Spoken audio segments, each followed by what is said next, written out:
What's going on, everyone? Welcome back to the 40K Cafe, and thank you, Jay Thompson, for the request. Usually, if I am to talk about one of the successor chapters of the Blood Angels, one might picture the angelic, honorable, and respectable individuals that they portray themselves to be. We, as the reader, understand that they have their quirks, but in the actual universe, not a lot of people know about these dark secrets that they have. Naturally, there will be some exceptions to those rules, such as the Flesh Terrors and a handful of others that end up showing their more aggressive nature. The Blood Dragons are one of these very same successors that do not represent the nobility that the Blood Angels are known for. And this characteristic is one of the very few things that we know pretty well about them.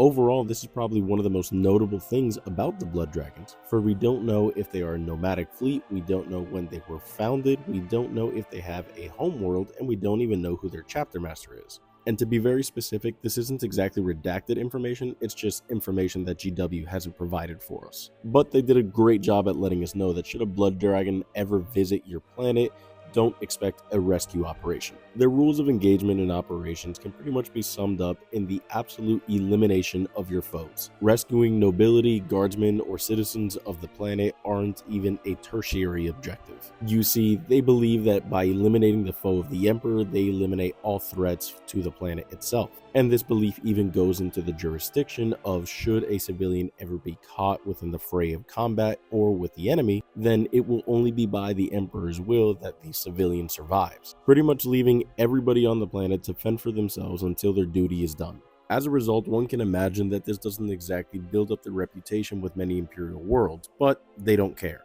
And although it may harm their relations with other Imperial planets, it doesn't seem to affect their relations with any of their cousins. The evidence for this being that they still listen and take orders from Lord Commander Dante. It's in one of the codexes, I can't quite remember which one, but in the recent lore, Dante gave them an order to go on and take on a hive fleet, as well as assisting any other Space Marine chapters in the area. This would be known as the War Zone Lavenir, and Dante gave the Blood Dragons the order to assist the Silver Drakes in taking on Hive Fleet Ouroboros. This order was given with the utmost urgency as the Silver Drakes were taking heavy casualties, and the Hive Fleet has grown to a point where they remain a threat, taking on different conflicts between the Imperium, the Orc Empire within the region, and even Eldar.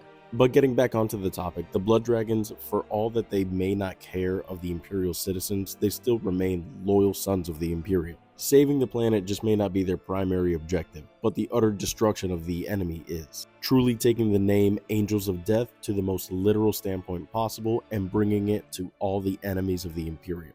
And to be honest, despite all of their flaws, biasly, I still love them because they're sons of the great angel. With that being said, thanks again Jay Thompson for the request, and I hope you all enjoyed this video. Drop a comment if there's anything you guys want to hear about next, and as always, remember to follow for more.